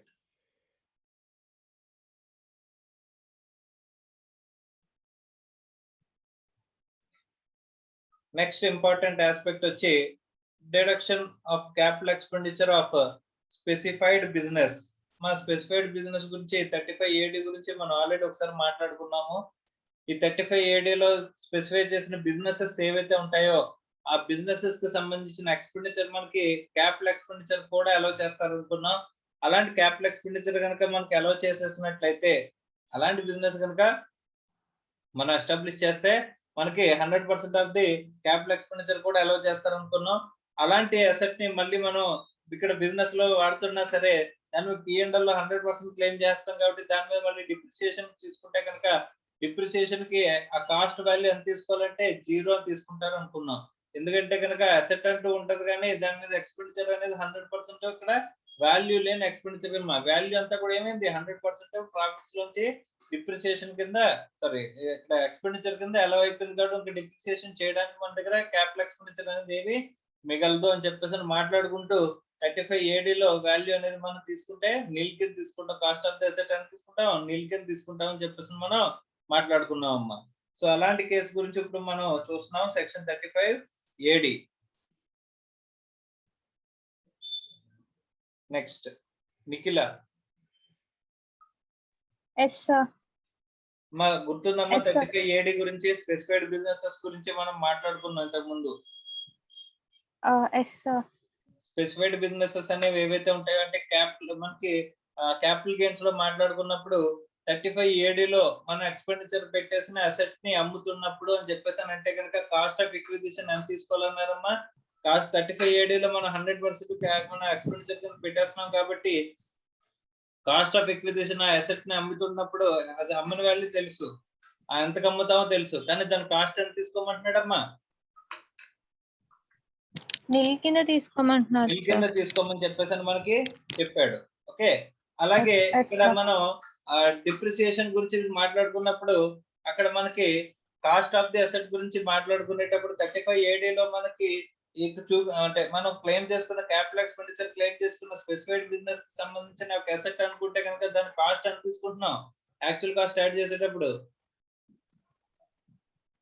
ఏంటి సార్? ఇప్పుడు మనం 35 ఇప్పుడు మనకి డిప్రిసియేషన్ గురించి మాట్లాడుకున్నప్పుడు యాక్చువల్ కాస్ట్ అరైవ్ అవుతామని చెప్పేసి మాట్లాడుకున్నాం కదమ్మా. Yes sir. అక్కడ 35 AD స్పెసిఫైడ్ బిజినెస్ కి సంబంధించిన ఒక అసెట్ ఉంది. దాని మీద క్యాపిటల్ ఎక్స్పెండిచర్ ఆల్రెడీ క్లెయిమ్ చేసేసిన అసెట్ అనేది మనం ఇప్పుడు తీసుకొచ్చి బిజినెస్ లో చూపిస్తున్నాం. Yes sir. అలాంటప్పుడు కాస్ట్ ఎంత తీసుకోవాలి? నిల్ సార్. నిల్. ఎందుకంటే అక్కడ కూడా మనకి ఎక్స్పెండిచర్ అనేది 100% ఇక్కడ అలౌ చేస్తారు Allowable. కాబట్టి మరి దానికి సంబంధించిన కాస్ట్ అంటే ఎక్కడైనా సరే నిల్ కింద తీసుకుంటాం. Nil sir. Yes sir. అర్థమైందమ్మా? రైట్, ఒకసారి Yes, sir. చదవమ్మా 35 AD కి సంబంధించింది. Deduction of capital expenditure of specified business under section 35 AD. Eligibility any SSC. Amount and year of deduction. Availing of deduction under section 35 AD is optional. Deduction shall be allowed at the rate 100% in respect of any capital expenditure incurred by an SSC during the previous year for specified business, subject to the fulfillment of certain conditions. ఇది కంపల్సరీగా 35 లో capital expenditure అలో చేసుకోవడం Optional, sir. కావాలనుకుంటే మనం ఏం చేసుకోవచ్చు, asset కింద add చేసి డిప్రిసియేషన్ ప్రొసీజర్ కి వెళ్ళొచ్చు, లేదా 100% ఇక్కడ ఎక్స్పెండిచర్ కింద మనం క్లెయిమ్ చేసేసుకోవచ్చు. Yes, sir. Right. Where the expenditure was incurred prior to commencement of the operation of the specified business and the amount is capitalized in the books of accounts of the SSC on the date of commencement of operation, then the deduction shall be allowed in the year of commencement of such business. So ఏ year లో మనకి expenditure allow చేస్తానంటున్నాడమ్మా? Prior to commencement of the operation, sir. అంటే commencement of operations ఎక్కడైతే జరుగుతుందో ఆ year లో మనం క్లెయిమ్ చేసుకుంటాం. దానికి దేని గురించి, దానికి ప్రిసీడింగ్ గా ప్రైయర్ గా జరిగిన ఎక్స్పెండిచర్ అంతటిని కలిపి తీసుకొచ్చి ఏం చేస్తాం, Claim చేసుకుంటాం, sir. ఏ ఇయర్ లో? Year of commencement of business. Yes, sir. అర్థమైందమ్మా? రైట్. Yes, sir. నెక్స్ట్ ఇక్కడ కొన్ని స్పెసిఫైడ్ specified బిజినెసెస్ అనేవి చెప్తాడమ్మా. ఈ స్పెసిఫైడ్ బిజినెసెస్ అనేవి జస్ట్ ఒకసారి చదివి చూసుకోవడానికి అంతే గానీ ఇక్కడ కంపల్సరీ గుర్తు పెట్టేసుకోవాల్సిన అంత అవసరం ఏమి లేదు. ఎక్కడైనా 35 అయిన సెక్షన్ ఇస్తే ఇందులోకి వస్తాయని చెప్పేసి చూసుకోవడం మాత్రమే. ఈ అన్ని బిజినెసెస్ కి 100% ఆఫ్ ది ఎక్స్పెండిచర్ అనేది మనకి ఎలా చేస్తామని చెప్పేసి అని చెప్తున్నాడమ్మా. Okay. Yes, sir. Right. Next చదవమా, సార్? ఆ table. లేదమ్మా, బిజినెస్ అవసరం లేదు, జస్ట్ తర్వాత మీరు ఒకసారి జస్ట్ ఓవర్ వ్యూ చూసుకోండి అంతే. నెక్స్ట్ పేజ్ లో బాక్స్ లో క్యాపిటల్ ఎక్స్పెండిచర్ నాట్ అలౌడ్ అని సెక్షన్ 35 నుంచి చదువుమా. Capital expenditure not allowed under section 35 AD. In the following cases, the capital expenditure incurred by necessity shall not be allowed. Where the capital expenditure is incurred for acquiring land, goodwill, or financial instrument. Where the payment is ఇక్కడ made. మనకి land, good will, financial instruments ఏమైనా కొంటే కనుక దాని మీద సంబంధించిన capital expenditure allow చేస్తానంటున్నాడా? లేదు sir, అలా చేయను. అలౌ చేయనంటున్నాడు. Okay. Right. Next Where the payment is made in excess of rupees 10,000 by way of any mode other than the account payee check or account payee bank draft or use of electronic clearing system through a bank account or through such other electronic mode as may be prescribed. So దీనికి ఇలాంటి point మనం ఎక్కడో చదివాం. ఎక్కడమ్మా? 43(1) actual cost determine చేసేటప్పుడు actual cost లో adjustments చూసేటప్పుడు less adjustment అని ఒకటి చూసాం. క్యాష్ లో కనుక మనం ఖర్చు పెడితే in excess of 10,000 rupees account pay cheque ద్వారా గానీ, అకౌంట్ పే డ్రాఫ్ట్ ద్వారా గానీ, లేదా ఎలక్ట్రానిక్ క్లియరింగ్ సిస్టమ్ ద్వారా గానీ మనం స్పెండ్ చేయలేదు, క్యాష్ ద్వారా స్పెండ్ చేసాము అనుకుంటే కనుక అసెట్ వాల్యూ ఏం చేస్తాం, యాక్చువల్ కాస్ట్ లో వాల్యూ మనం మైనస్ చేసుకుంటాం for the purpose of calculating depreciation. అంతేనమ్మా? సో ఇక్కడ కూడా అదే పాయింట్ అనేది పెడుతున్నాడు. పర్ డే పర్ పర్సన్ ఎంతమ్మా? 10,000 పేమెంట్. గుర్తుందమ్మా? గుర్తొచ్చింది సార్. సో ఆ పర్ డే పర్ పర్సన్ 10,000 కంటే ఎక్కువ మనం క్యాష్ లో పే చేయకూడదు. దేనికోసం? బ్లాక్ మనీ ఎరాడికేషన్ కోసం మనం మాట్లాడుకున్నాము. దాన్ని బ్లాక్ మనీని ఎరాడికేట్ చేయాలంటే ఏం చేయాలి? క్యాష్ యూసేజ్ అనేది తగ్గించాలి. అదేనమ్మా? Right. Next Conditions. The specified business is not set up by splitting up or the reconstruction of a business already in existence. It is not set up by the transfer to the specified business of machinery or plant previously used for any purpose.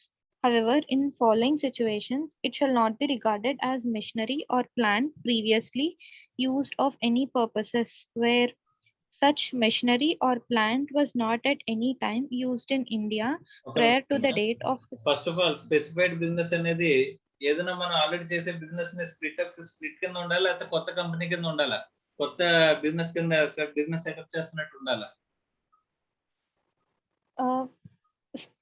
కొత్త business కింద ఉండాలి. Splitting up or reconstruction of business already in existence లో ఉన్న business ని మనం ముక్కలు చేసి కొత్త బిజినెస్ పెట్టేస్తున్నానని చెప్పేసి చెప్పుకోవడానికి అవకాశం ఉందా? లేదు సార్. లేదు. సో కొత్త యూనిట్ అనేది ఎస్టాబ్లిష్ చేయాలి, అంతే కదమ్మా? రైట్. అలాగే ఇది న్యూ ప్లాంట్ అండ్ మిషనరీ ఖచ్చితంగా మనం స్టార్ట్ చేయాలంట, తీసుకురావాలంట. అర్థమైందా? Yes, sir.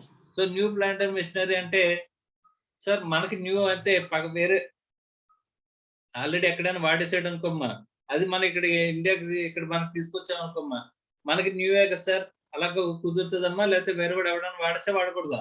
అంటే కొన్ని కండిషన్స్ చెప్తాను, ఆ కండిషన్స్ సాటిస్ఫై చేస్తే కనుక ఏమంటున్నాడమ్మా, అది వాడనట్టుగా భావిస్తాను అని చెప్పాడు, అంతేనా? Yes, sir. However, in the following situations, it is not regarded as machinery, plant and machinery you previously used of any purposes అని చెప్పేసి అన్నాడు. Yes, ఏంటమ్మా sir. ఫస్ట్ పాయింట్ చదువు. Such machinery or plant was not at any time used in India prior to the date of its installation by SSC. So Such machinery or ఇక్కడ ఇండియాలో use చేయకూడదా? చేయకూడదు sir. ఇండియాలో previous గా use చేసి ఉండకూడదు అని అన్నాడు. అంటే వేరే కంట్రీలో sir. యూజ్ చేయొచ్చు అన్నట్టు. అలా కూడా ఏం చెప్పలేదు సార్. సో ఇక్కడ ఏమంటున్నాడు, స్ట్రిక్ట్ గా machinery was not at any time used in India prior to the date of installation అని చెప్పేసి అన్నాడు. Yes, sir. అంటే డేట్ ఆఫ్ ఇండియాలో ఇన్స్టాల్ చేయడానికి ముందు ఇండియాలో ఎక్కడ వాడి ఉండకూడదు అంటే అవుట్ సైడ్ ఇండియాలో వాడచ్చా వాడకూడదా? వాడచ్చు అని క్లియర్ గా చెప్పినట్టే, అర్థమైందా? ఇండియాలో వాడకూడదు అని చెప్పేసి రెస్ట్రిక్షన్ చెప్తున్నాను నీకు అక్కడ. రైట్, నెక్స్ట్ చదువు. Yes, sir. Such machinery or plant is imported into India from any country outside India. అంటే ఇక్కడ న్యూ మెషినరీ అంటే ఇంతకు ముందు మనం ఏమంటారు అడిషనల్ డిప్రిసియేషన్ చూసామా, 32 AD చూసాం, గుర్తుందా? Yes, sir. అడిషనల్ డిప్రిసియేషన్ లోని 32 AD లోని మనకి క్లియర్ గా చెప్పాడు, ఇండియాలో గానీ అవుట్ సైడ్ ఇండియాలో గానీ మెషినరీని వాడకూడదు అని చెప్పాడు. Yes, sir. కానీ ఇక్కడ మాత్రం ఓన్లీ ఇండియాలో నాట్ యూజ్డ్. ఈ ఇండియాలో మనం ఇన్స్టాల్ చేసుకునే ముందు ఎక్కడ కూడా ఇండియాలో యూజ్ చేసి ఉండకూడదు అన్నాడు. అంటే అవుట్ సైడ్ ఇండియాలో యూజ్ చేసి ఉండొచ్చు అంటే ఎస్, అవుట్ సైడ్ ఇండియాలో యూజ్ చేసినా సరే దాన్ని న్యూ మిషనరీ కింద నేను భావిస్తాను అని చెప్పేసి అంటున్నాడు. ఓకే, ఖచ్చితంగా దాన్ని ఏం చేసుకుని ఉండాలంట, ఇండియాలోకి ఇంపోర్ట్ చేసుకుని ఉండాలంట. అర్థమైందమ్మా? Right, next. No deduction on account of depreciation has been allowed or is allowable in respect of such machinery on plant to any person earlier than the date of installation. No deduction on account of depreciation has been allowed or is allowable in respect of such machinery or plant to any person earlier than the date of installation అంటున్నాడు. ఈ మనం అంటే date of installation కి ముందు ఈ asset మీద depreciation అనేది ఎవరైనా క్లెయిమ్ చేసుకుని ఉండొచ్చా? లేదు సార్. అంటే ఇండియాలో మనం కాకుండా ఇంకెవడు కూడా దీని మీద డిప్రిసియేషన్ కూడా క్లెయిమ్ చేసి ఉండకూడదు, దీన్ని ఎప్పుడు కూడా ప్రీవియస్ గా యూజ్ చేసి ఉండకూడదు అని చెప్పేసి అంటున్నాడు. అంటే అవుట్ సైడ్ ఇండియా నుంచి ఇండియాకి వచ్చినప్పుడు అవుట్ సైడ్ ఇండియాలో యూజ్ చేయొచ్చా సార్ అంటే యూజ్ చేయొచ్చు. మనం ఇక్కడ మనం ఇన్స్టాల్ చేసుకునేటప్పుడు మనం ఏమంటున్నాడమ్మా, మనం న్యూ మెషినరీ కింద మనం తీసుకుంటాం ఇక్కడ దీన్ని. ఓకే, మనం తప్ప వేరే వాడు ఎవడైనా దీని మీద ఏమైనా డిడక్షన్ క్లెయిమ్ చేస్తాడు అనుకోమ్మా, అది మనకి ఎలా అవుతుందా? లేదు సార్, ఎలా అవ్వదు అని చెప్పేసి చెప్తున్నాడమ్మా. Next. It is not formed by transfer of machinery or plant previously used for any purpose except to the extent of 20% of total value of plant and machinery. Okay, ఇక్కడ మనకి చాలా ఇంపార్టెంట్ పాయింట్ అమ్మా, old machinery కూడా allow చేస్తాడమ్మా, already used machinery కూడా allow చేస్తాడు. ఎంతవరకు? 20% sir. 20% of the total value of the plant and machinery లో 100% of the ఇప్పుడు 100% నువ్వు ఇప్పుడు 100 రూపాయలు పెట్టావు అనుకోమ్మా, ఒక 100 రూపీస్ నువ్వు ప్లాంట్ అండ్ మెషినరీలో పెట్టావు అనుకో, అందులో ఎంత వరకు ఉండొచ్చంట? న్యూ మెషినరీ 80 ఉంటే ఓల్డ్ మెషినరీ ఆల్రెడీ వాడేసిన మెషినరీ ఎంత వరకు ఉండొచ్చంట? 20% of 20% వరకు. అంటే మనకి అక్కడ ఓల్డ్ మెషినరీ వాడితే మనం దానికి న్యూ మెషినరీ ఎంత వాడాలి? 80% అనేది ఉండాలి. 80%. ఓకేనమ్మా, అంటే ఓల్డ్ మెషినరీ కూడా వాడొచ్చు ఎంత వరకు? 20% వరకు. 20. Next. No deduction shall be allowed under the provision of Section 10 AA and Chapter 6A if the SSC avails deduction under Section 35 AD for the specified business, not only for the year in which deduction is claimed under Section 35 AD, but also in any other assessment year.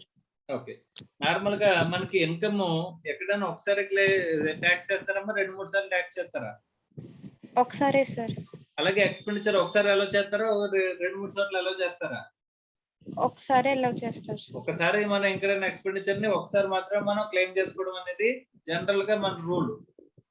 Yes sir. అంతే కదమ్మా, income tax లో yes sir. Income ని ఎలా ఒకసారి tax చేస్తారు, expenditure ని కూడా ఒకసారి అలౌ చేస్తారు. ఒకవేళ 35 AD లో కనుక మీకు ఎక్స్పెండిచర్ అలౌ చేస్తే కనుక అది మళ్ళీ ఎక్కడ అలౌ చేయరంట, ఇలాంటి సిమిలర్ ప్రొవిజన్స్ ఏ ఉన్న 10 AA లో కానీ లేకపోతే చాప్టర్ 6A డిడక్షన్స్ లో కానీ మనకి ఏం చేయరంటమ్మా, అలౌ చేయరంట. ఓకే, అక్కడ ఇక్కడ 2 చోట్ల చూస్తే 2 కండిషన్లు సాటిస్ఫై చేసినట్టే ఉంటది. అలాగని చెప్పి అక్కడ డిడక్షన్ ఇక్కడ డిడక్షన్ క్లెయిమ్ చేసుకోవచ్చా? No sir. అంటే ఈవెన్ దో కండిషన్స్ అనేవి మనకి అక్కడ ప్రిస్క్రైబ్ చేసిన కండిషన్స్ ఫుల్ఫిల్ చేస్తున్నా సరే మనం ఏం చేయలేమంటమ్మా, 2 చోట్ల ఒకే డిడక్షన్ అనేది క్లెయిమ్ చేయలేమంట. అర్థమైందా? Next, no other deduction shall be allowed under any other section in the previous year or any other previous year in respect of the amount allowed as deduction under Section 35 AD. This restriction shall remain irrespective of the fact whether the deduction has been claimed or opted by the SSC and allowed under Section 35 AD. Okay. No other deduction shall be allowed under the any other section in the previous year or any other previous year in respect of the amount allowed under Section 35 AD. 35 AD లో once allow చేస్తే దాన్ని వేరే section లో ఎక్కడా కూడా allow చేయకూడదంట, అదే expenditure ని. Sir ఆ ఇయర్ లోనే నెక్స్ట్ ఇయర్స్ లో కూడానా? మా ఈ ఇయర్ 35 AD లో క్లెయిమ్ చేశాను, నెక్స్ట్ ఇయర్ లో వేరే సెక్షన్ లో క్లెయిమ్ చేస్తాను, అదే ఎక్స్పెండిచర్ సంబంధించింది. చేసుకోవచ్చు అలాగా? No sir. అంటే ఒక్కసారి ఎక్కడైనా ఎక్స్పెండిచర్ ఒకసారి మాత్రమే డిడక్షన్ క్లెయిమ్ చేసుకోగలుగుతాం, అది ఆ ఇయర్ లో ఉన్నా సేమ్ ఇయర్ లో ఉన్నా నెక్స్ట్ ఇయర్స్ లో ఉన్నా సరే. అర్థమైందమ్మా? Next, usage of assets for specified business under Section 35 AD 7A or 7B or 7C. Any asset in respect of which a deduction is allowed shall be used only for the specified businesses for a period of 8 years beginning with the previous year in which such asset is acquired or constructed. So ఎన్నాళ్ళు మనం ఖచ్చితంగా మనం ఈ deduction claim చేస్తే కనుక ఎన్నాళ్ళు మనం business లో చూపించాలమ్మా? 8 years అన్నారు సార్. ఇక్కడ మన అసెట్ కొన్నది ఈ స్పెసిఫిక్ బిజినెస్ కోసమే వాడాలి, అది కూడా పీరియడ్ ఆఫ్ 8 years అనేది మన దగ్గర ఉండాలంట. ఓకే, సో ఒకవేళ మధ్యలో అమ్మేస్తే అక్కడ వరకు చేస్తే in case the asset is used for a purpose other than the specified business within the period of 8 years, the amount of deduction allowed earlier shall be deemed as income under the heads profit and gain from business or profession of the previous year in which the asset is so used. However, the SSC shall be entitled to reduce the amount of eligible depreciation under Section 32 while computing such deemed income. So ఇక్కడ ఏమంటున్నాడమ్మా, 32 లో మనకి depreciation అనేది claim చేసుకోమంటున్నాడు. ఎప్పుడు? While computing deemed income. ఇక్కడ ఈ asset ని వేరే business కు కనుక మనం యూజ్ చేసినట్లయితే అప్పుడు ఏం చెప్తున్నాడు? Within the period of 8 years, the amount of deduction allowed earlier shall be deemed as income, sir. అంటే ఇప్పుడు ఏం చేస్తున్నాం, ఇంత ముందు మనం ఎక్స్పెండిచర్ కింద అలో చేస్తాం కదా 100%. దాన్ని ఇప్పుడు ఒక అసెట్ కొన్నామ్మా, స్పెసిఫైడ్ బిజినెస్ కి వాడితే ఓకే, స్పెసిఫైడ్ బిజినెస్ కి వాడట్లేదు నేను, ఇంకో అదర్ బిజినెస్ కి వాడుతున్నాను నేను. అప్పుడు డిడక్షన్ అలో చేసింది 8 years లోపు కండిషన్ నేను సాటిస్ఫై చేయలేదు కాబట్టి అసెట్ ఇంకా ఎక్స్పెండిచర్ ఏం చేస్తారు, ఇప్పుడు ఇన్కమ్ కింద ట్రీట్ చేసేస్తారు. Income previously allowed as an expenditure will be taxed as an income. Income కింద ట్రీట్ చేసేసి ఇన్కమ్ కింద ట్యాక్స్ చేస్తారు. మరి ఇన్కమ్ కింద ట్యాక్స్ చేసేస్తున్నారు కదా సార్, అంటే ఇంత ముందు ఎక్స్పెండిచర్ క్యాపిటల్ ఎక్స్పెండిచర్ కదా, ఇప్పుడు నేను మళ్ళీ దాన్ని తీసుకెళ్ళి ఏం చేసుకోవచ్చు, ఇప్పుడు ఇన్కమ్ కింద ట్రీట్ చేస్తారు కదమ్మా. Yes, sir. అప్పుడు క్యాపిటల్ ఎక్స్పెండిచర్ ఇంతకు ముందు ప్రీవియస్ గా ఏం చేసాం, P&L ఎక్స్పెండిచర్ గా ఉన్నది P&L లో ఇన్కమ్ అయిపోయింది, అంటే పాత ట్రాన్సాక్షన్ నెట్ ఆఫ్ అయిపోయింది. Yes, sir. కానీ అది అసెట్టే కదా మనకి. Yes, sir. అంటే ఇంతకు ముందు ఎక్స్పెండిచర్ కింద క్లెయిమ్ చేసిన దాన్ని ట్యాక్స్ చేస్తాం కాబట్టి మనం ఆల్రెడీ కొన్నప్పుడు కొన్న ఎక్స్పెండిచర్ ఏం చేస్తాం, అసెట్ కింద తీసుకుంటామమ్మా. Yes, sir. దాని మీద మళ్ళీ ఏం చేసుకోవచ్చంట, డిప్రిసియేషన్ అనేది క్లెయిమ్ చేసుకోవచ్చంట. Yes, sir. ఓకే, అర్థమైందమ్మా. Yes, sir. Yes, sir. Next, ఒకవేళ అసెట్ కింద ట్రీట్ చేస్తే అందులోంచి అసెట్ వాల్యూ నుంచి ఏం చేస్తాం, 35 AD కింద మనం ఆల్రెడీ క్లెయిమ్ చేసిన అమౌంట్ ని అమౌంట్ తగ్గించేస్తాం, అసెట్ వాల్యూ లో తగ్గించేస్తాం. Yes, sir. రిమైనింగ్ డిప్రిసియేషన్ అనేది మనం క్లెయిమ్ చేసుకుంటూ వెళ్తాం. Yes, sir. Next, The restriction of the holding period of 8 years doesn't apply where the assets are destroyed, discarded, or transferred, or the company is declared a sick company. Company sick company కింద declare చేయబడినా, మనకు asset destroy అయిపోయినా, discard అయిపోయినా, transfer అయిపోయినా 8 years అనేది మనకి ఏమవుతుంది, Apply అవ్వదు. అవ్వదంట. Yes, sir. As per section 28(7), any sum received or receivable on account of any asset being demolished, destroyed, discarded, or transferred, in respect of which deduction under section 35 AD was allowed, shall be subject to tax under the head profit and gains from business or profession. ఇప్పుడు 35 AD లో నువ్వు expenditure కింద claim చేసుకున్నావమ్మా amount. Yes, sir. అలాంటి Yes, sir. Asset ని destroy చేయడం కానీ, లేకపోతే discard అయిపోవడం కానీ, లేకపోతే ట్రాన్స్ఫర్ చేయడం కానీ చేస్తావు, Yes, sir. ఆ అమౌంట్ ని ఎక్స్పెండిచర్ కింద క్లెయిమ్ చేసుకున్నావు కదా ఇంతకు ముందు. Yes, sir.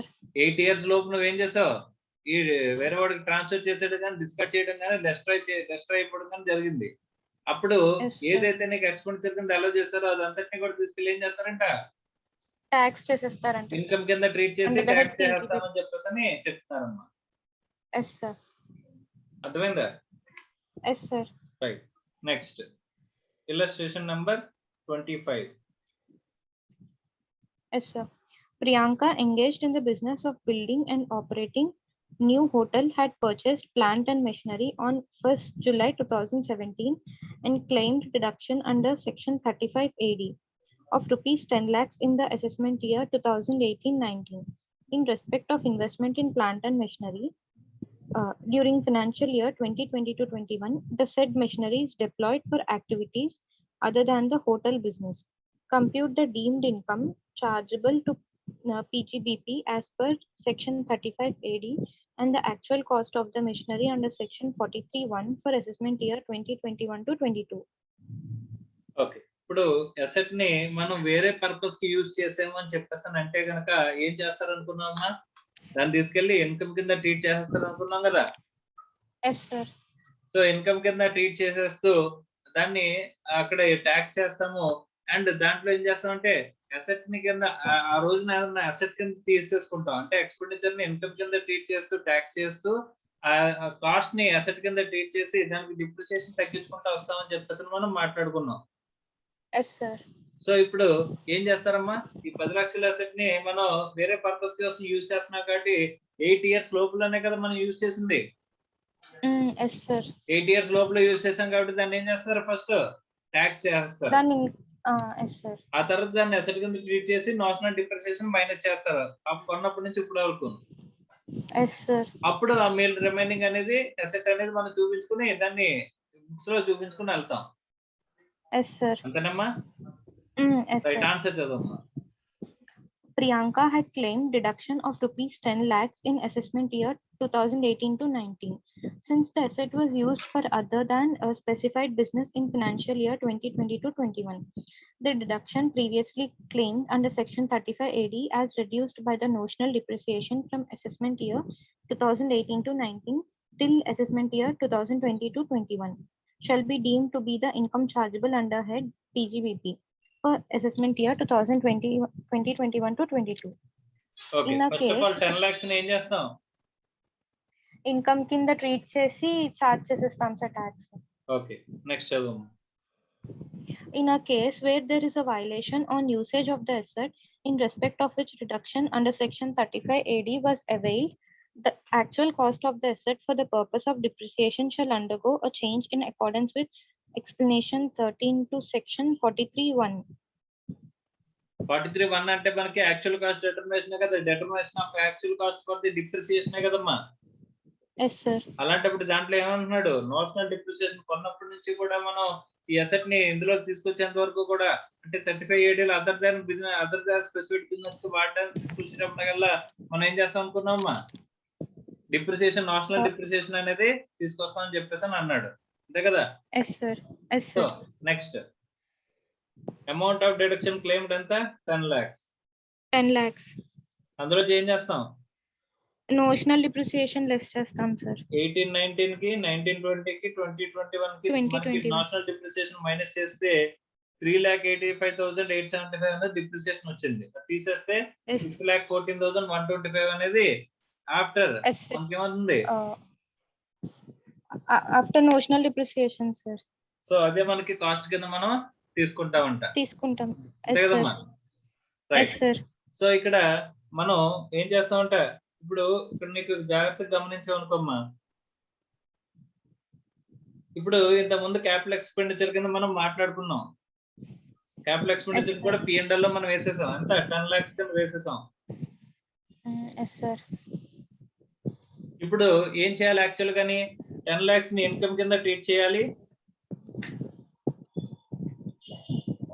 Yes, sir. And notional depreciation అనేది మనం ఇక్కడ క్లెయిమ్ చేసుకోవాలి. నోషనల్ డిప్రిసియేషన్ ఎంత, Plant and machinery అయితే 15%, sir. అదేనమ్మా ఇక్కడ డిప్రిసియేషన్ క్యాలిక్యులేట్ చేశాడు కదా, 385,875. Yes, sir. 385,875 అనేది 875. ఇది Yes, మనం sir. డిప్రిసియేషన్ కింద ఇక్కడ క్లెయిమ్ చేసుకోవాలి. నోషనల్ డిప్రిసియేషన్ ఇక్కడ ప్రీవియస్ గా క్లెయిమ్ చేసిన ఎక్స్పెండిచర్ ని ఇక్కడ ఇన్కమ్ కింద ట్రీట్ చేయాలి. Yes, sir. నెట్ అమౌంట్ ఎంత, ఇక్కడ 10 lakhs ఏమో నీకు ఇన్కమ్ అవుతుంది, ఈ 385,875 ఏమో డిప్రిసియేషన్ అవుతుంది. Yes, sir. So net impact ఇందులోంచి మైనస్ చేసి మిగిలినంత ఏం చేయాలి, ఇన్కమ్ కింద ట్రీట్ చేయొచ్చు కదా. Yes, sir. సో ఇక్కడ అదే చెప్తున్నాడమ్మా, income chargeable under the head profits and gains of business operation as per 35 AD is 6,14,125 అని చెప్పాడు. Yes, sir. ఇప్పుడు నార్మల్ గా ఇక్కడ ప్రీవియస్ గా P&L ఎక్స్పెండిచర్ కింద వేయకపోతే ఎక్కడ ఇచ్చేవాడు, మనం బ్యాలెన్స్ షీట్ లో అసెట్ కింద చూపించుకునే వాళ్ళు 10 lakhs Yes, sir. Minus notional depreciation ఎంత 385,875, అంతే కదా. Yes, sir. Yes, sir. తీసేస్తే మిగిలిన అమౌంట్ అనేది ఇక్కడ కాస్ట్ కింద మనకు కనిపిస్తుంది అంటమ్మా, కాస్ట్ ఆఫ్ ది అసెట్ కింద బ్యాలెన్స్ షీట్ లో కనిపిస్తుంది. Yes, sir. అర్థమైందమ్మా. అర్థమైంది, sir. రైట్. నెక్స్ట్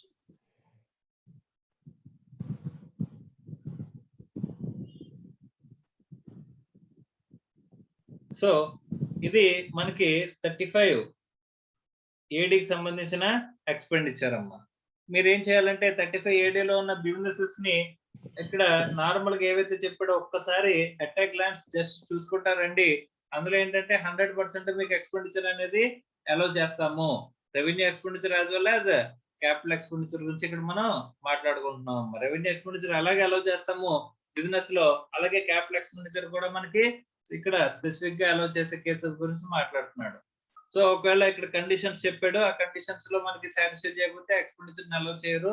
ఒకవేళ అలౌ చేసిన తర్వాత మళ్ళీ అసెట్ ని మనం అమ్మేసినా ఏం చేసినా సరే దానికి సంబంధించిన రిపర్కషన్స్ గురించి కూడా మనం మాట్లాడుకున్నాం అమ్మా. This is with respect to 35 AD. Okay, so ఇంకా నెక్స్ట్ 35 లో నెక్స్ట్ ఇంకా కొన్ని సెక్షన్స్ ఉన్నాయమ్మా. 35D అని, తర్వాత 36, 35DD అని, ఇలా కొన్ని సెక్షన్స్ ఉన్నాయి. సెక్షన్స్ గురించి మనం నెక్స్ట్ క్లాస్ లో మాట్లాడుకుందాం. Right, thank you.